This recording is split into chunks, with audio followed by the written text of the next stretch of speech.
Louvado seja nosso Senhor Jesus Cristo. Para sempre seja louvado. Eu vou convidar vocês a abrirem a palavra de vocês no livro de Efésios, capítulo 5, versículos do 1 ao 5. Efésios, capítulo 5, do 1 ao 5.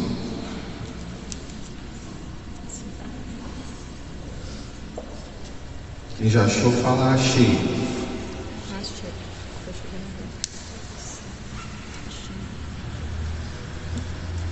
Livro de Efésios, capítulo 5, versículo do 1 ao 5. Sede, pois, imitadores de Deus, como filhos muito amados. Progredi na caridade, segundo o exemplo de Cristo, que nos amou e por nós se entregou a Deus, como oferenda e sacrifício de agradável odor. Quanto à fornicação, a impureza sob qualquer forma, ou a avareza, que disto nem se faça menção entre vós, como convém aos santos. Santos são todos os homens e mulheres consagrados a Deus pelo batismo. Nada de obscenidades, de conversas tolas ou levianas, porque tais coisas não convêm. Em vez disso, ações de graças, porque sabeis bem, nenhum dissoluto, ou impuro, ou avarento, verdadeiros idólatras, terá herança no reino de Cristo e de Deus. Palavra da salvação.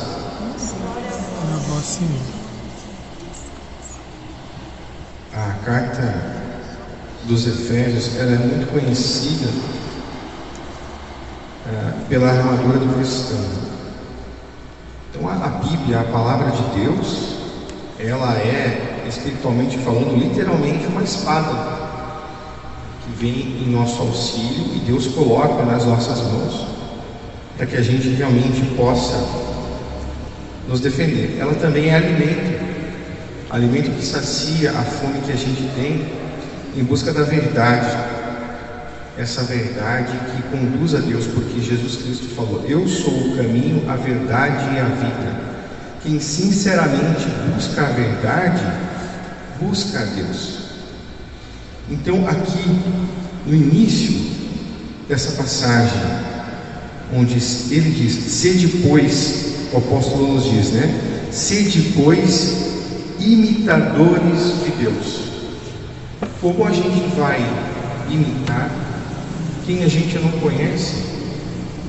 Então, o primeiro passo para que consigamos ser imitadores de Deus é buscar conhecer esse Deus. E a gente pode ver assim nas próprias crianças como isso funciona, porque a primeira coisa que a criança faz quando ela sai daquela fase de bebezinho assim, que não consegue nem com o peso da própria cabeça, é começar a observar, com sentidos muito limitados ainda, a realidade que o cerca, e os pais, e não apenas os pais, mas os familiares também que convivem com ela, e a imitar o comportamento. Todo mundo já deve ter visto aquela criancinha, ou talvez tenha visto aquela criancinha que nem consegue andar sozinha direita ainda, mas anda imitando a avó como coisa de corcundinha com a bengalinha, imitando o comportamento da avó, que é uma das pessoas, dos familiares que convivem na casa com ela. E depois, quando a criança cresce mais um pouquinho e começa a falar, ela imita não apenas as palavras que ela está aprendendo, mas às vezes até o sotaque, o jeitinho e a entonação de falar as palavras que ela escuta. Então, aqui tem uma coisa muito boa, que é uma oportunidade que a gente já tem de evangelizar a criança com coisas boas. É muito importante esse conhecer a Deus e permitir que as pessoas que estão conosco, através do nosso comportamento e das nossas atitudes, possam ser levadas a conhecer a Deus também, inclusive através das nossas palavras.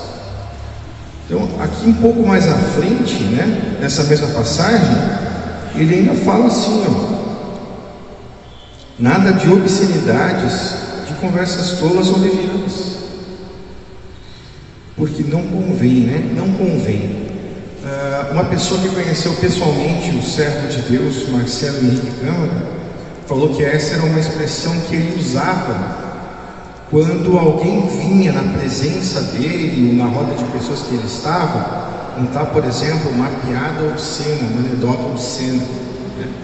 Eu dizia, amigo, por favor, né? Não fale dessa forma, não convém. Ele usava esse termo, não convém, né? Fica uma dica, inclusive, para a gente, porque às vezes, por questão de respeito humano, deixa-se de manifestar contrário a uma situação dessa, e até mesmo se participa às vezes, ou rindo da anedota, ou quem sabe até contando outra.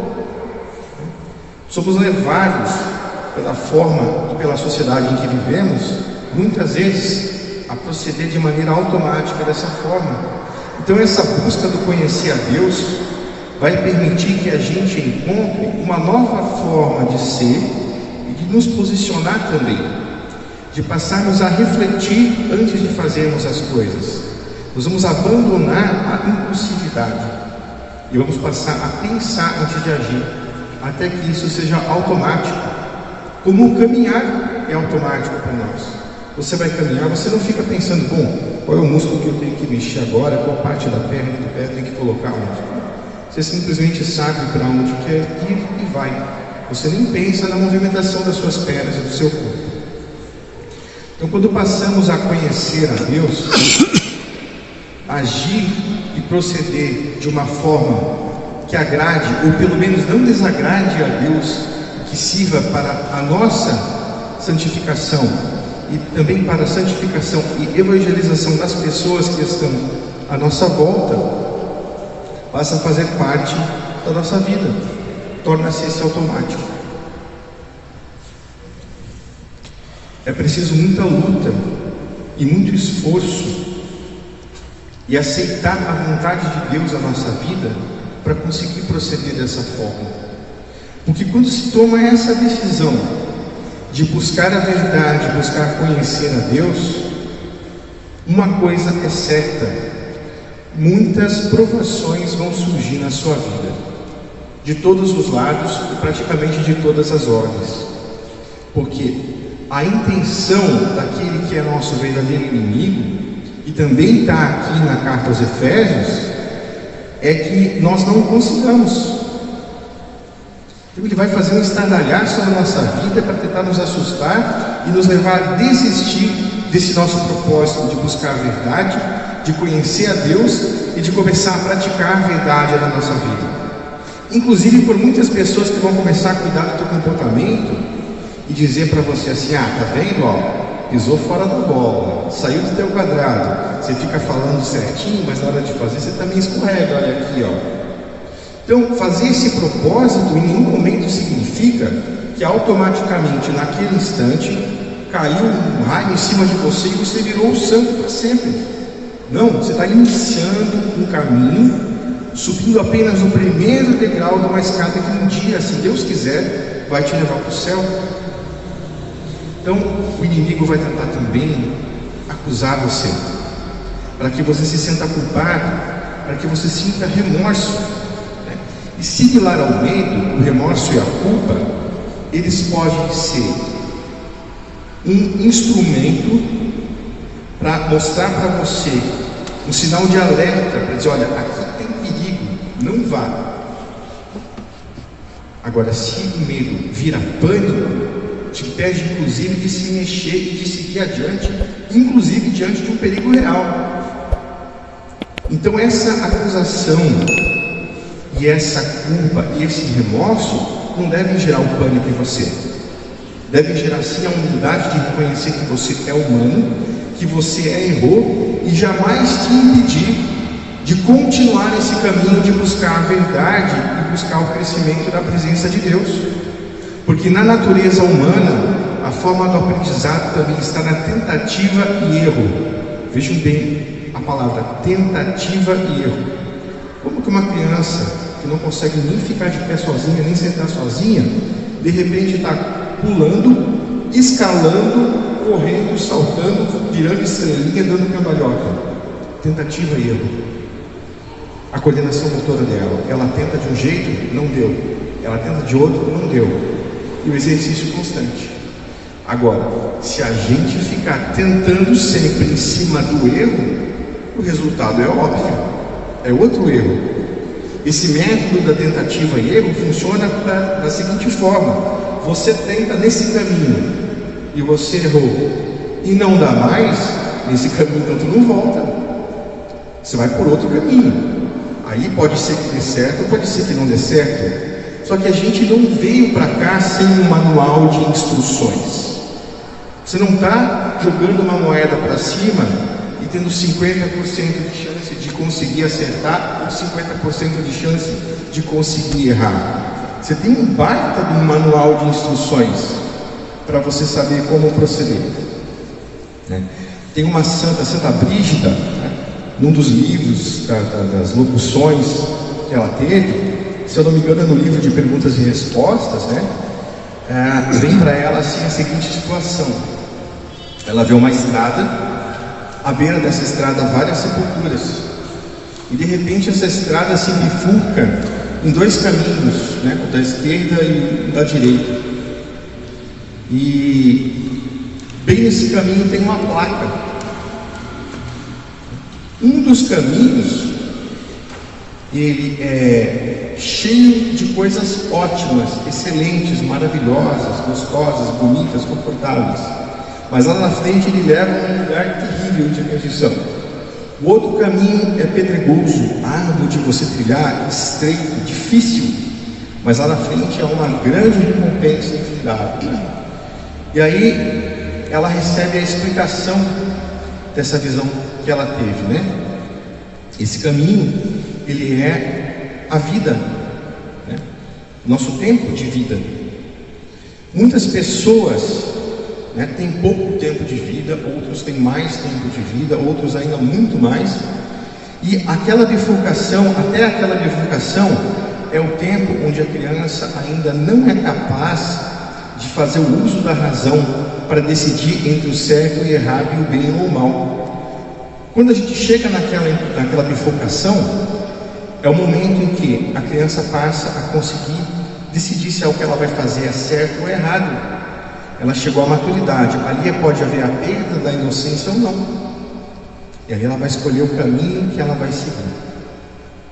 Nós já sabemos, que o caminho que é fácil de percorrer, mas leva à perdição, e o outro que é difícil de percorrer, leva ao paraíso, leva ao céu, à presença de Deus.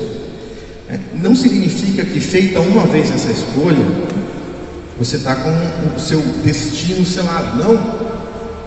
As portas da misericórdia estão sempre abertas, a qualquer momento, 7 dias por semana, 24 horas por dia, para que você possa pedir perdão a Deus.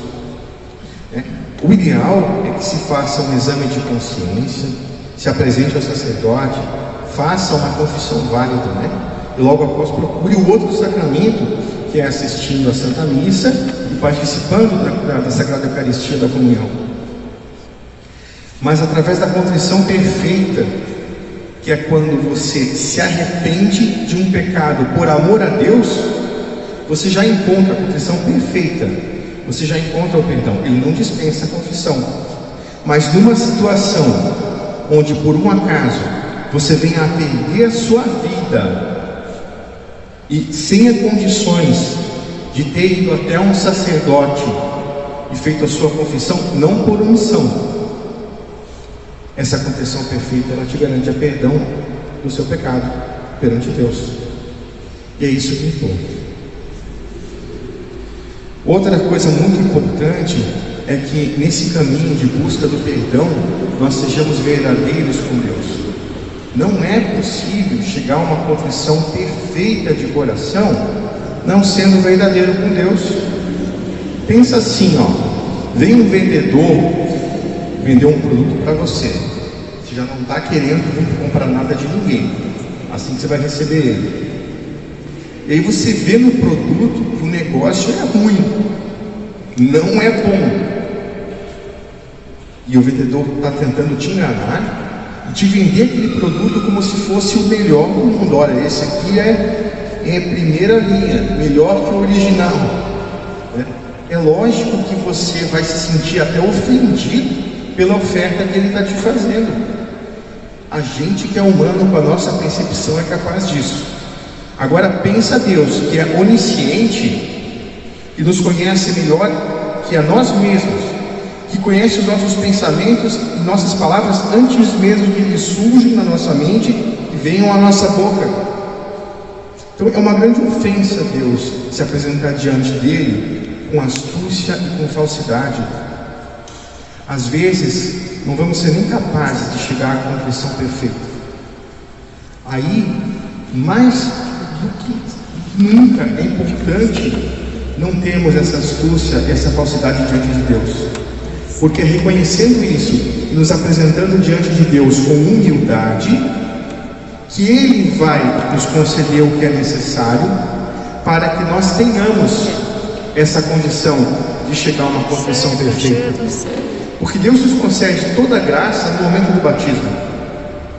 No momento do batismo Ele já infunde em nós dons. A nossa salvação já está ali. Uma criança recém-batizada é literalmente um santo perante os homens e perante Deus. Daquele momento do batismo até o momento onde ela chega naquela bifurcação, que é onde ela tem condições de, pelo uso da razão, decidir escolher entre o certo e o errado, essa criança é seguramente um santo. E Deus dá todas as graças para cada um de nós que nós precisamos para passar por toda essa vida e chegar no momento da nossa morte e nós sermos chamados e acolhidos por Jesus.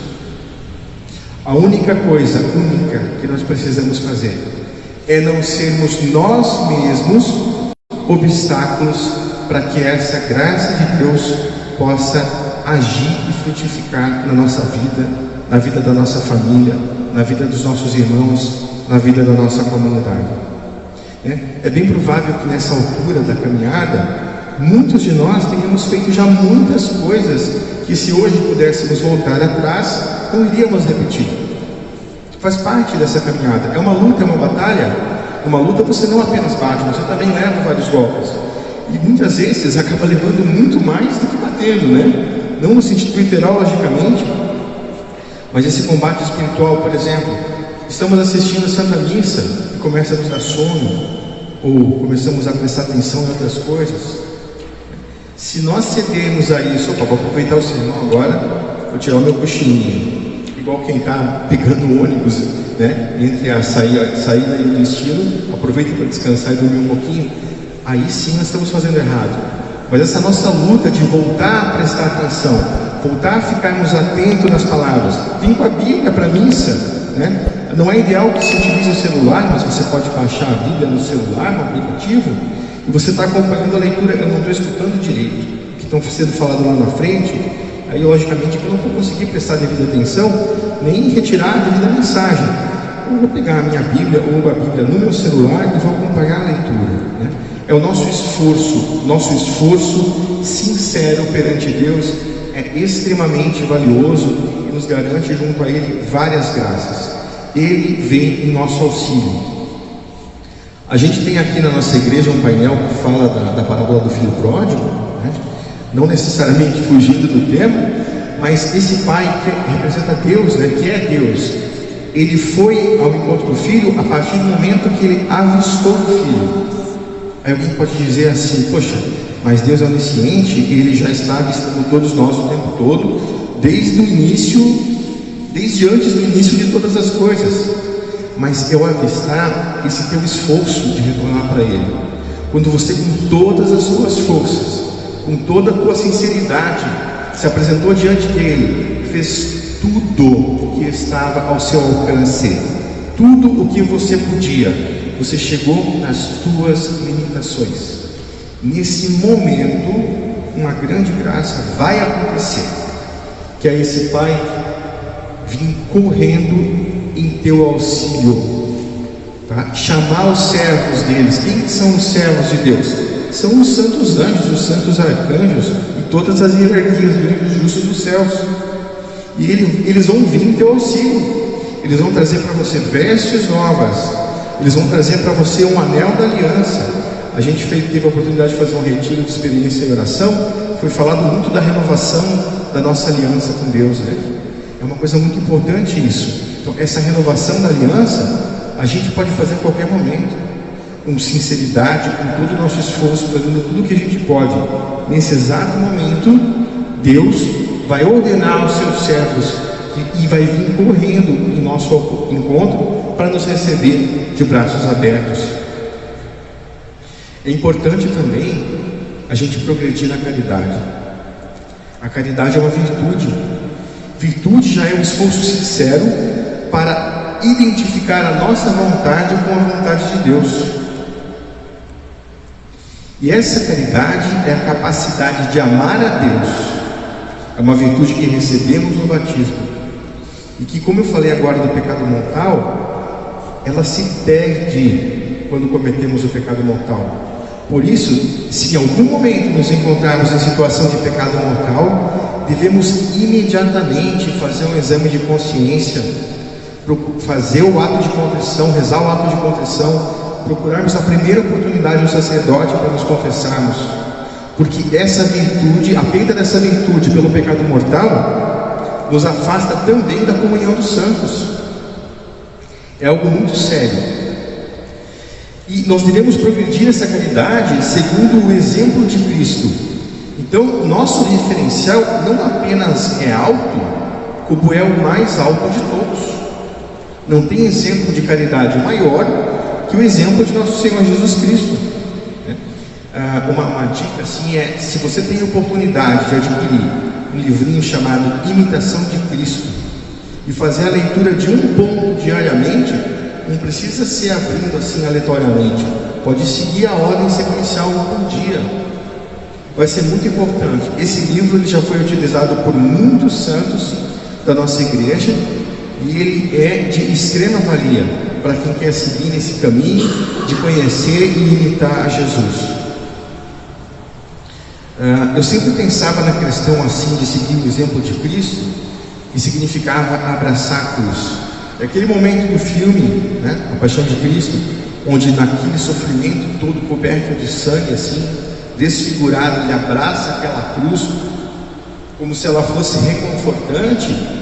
Eu acho que é impossível não ser tocado profundamente naquele momento. Só que a gente pensa como abraçou a cruz, ele subiu, passou todo o caminho do Calvário, né, foi pregado na cruz e morreu. Não, a cruz não é o fim. Ela não é o fim. Ela pode ser o fim do sofrimento, no começo. Ela pode ser o fim das angústias. Ela pode ser o fim da aflição. Ela pode ser o fim de tudo que escraviza o ser humano. Porque na cruz Jesus pagou por todos os nossos pecados. E se Ele permite que a gente abrace uma cruz, é porque, assim como na Santa Missa, Ele permite que a gente venha aqui e apresente as nossas ofertas e santifica com o seu sacrifício as nossas oferendas. É possível também nós apresentarmos todas essas situações das nossas vidas nas nossas cruzes, na cruz que Ele permite que cada um de nós abracemos. E ali não vai ser o fim. Poxa, eu estou numa situação que me aflige, então essa situação é a minha cruz. Eu vou abraçar essa cruz e aqui é o meu fim, vou ficar nessa até o final dos meus dias e acabou. Não, não é isso. Não é esse o significado. Você vai sim abraçar a sua cruz, porque ela está lá, queira você ou não. E você pode passar por aquele tanto de sofrimento e ter um proveito daquilo, ou você pode passar por todo esse sofrimento e não tirar proveito nenhum. Cada gota, cada tempo, cada segundo, cada instante de sofrimento que você tem aqui, se você abraçar ele e oferecer a Jesus pela salvação de almas, pela conversão de pecadores, pelas almas do purgatório, vai ser de extrema valia, inclusive para a sua conversão. E quando você abraça a sua cruz, a sua pesada cruz, porque para cada um a sua cruz é a mais pesada de todas, você não está carregando ela sozinho. Em vários momentos da sua vida, o peso dela vai ser aliviado, porque o próprio Cristo vai vir carregar essa cruz com você. Quantas vezes você já teve que carregar algo pesado? Ou algo que você achou que ia conseguir carregar e de repente você precisou da ajuda de alguém, pediu para alguém vir ajudar você a carregar. E aí em 2, ou em 3, ou em 4, ficou até leve, ficou até tranquilo. Fizeram conversando, fizeram muitas vezes até brincando, e você nem percebeu aquele momento passar. Então isso vai acontecer na nossa vida. Eu não quero falar de assuntos temporais, seculares aqui, porque esse é um momento da palavra de Deus, não é um momento do que o Alexandre pensa, ou do que está acontecendo na nossa sociedade assim. Mas enquanto eu preparava essa pregação de hoje, eu procurei fazer ouvindo louvores, né? Louvores e músicas que chamavam o Espírito Santo, intercalando com momentos de oração. E veio para mim muito forte assim, que nós somos chamados a sermos apóstolos. Essa é a palavra, apóstolos, nesses tempos tão difíceis. Tempos, né? E aí veio para mim assim também: a luz de uma pequena velhinha dissipa a mais tenebrosa escuridão.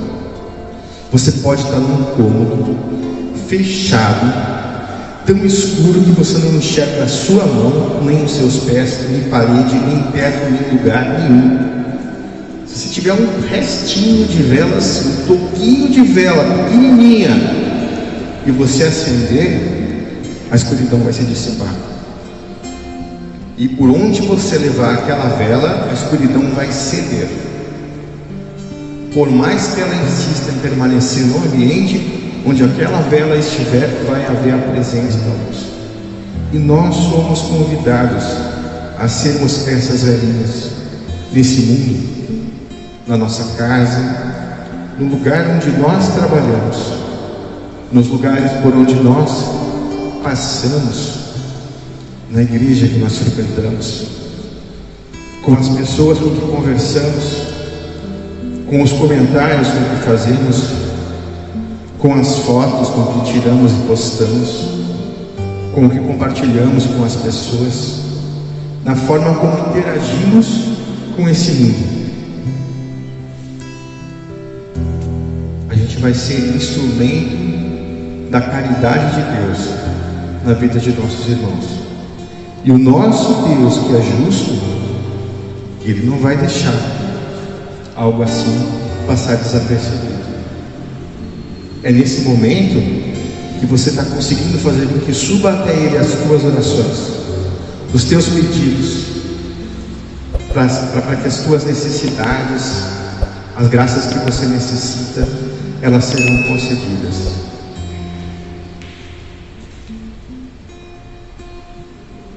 Eu também gostaria de dizer que, além de ajudar uns aos outros dessa forma, nós também precisamos ser testemunhas vivas da verdade.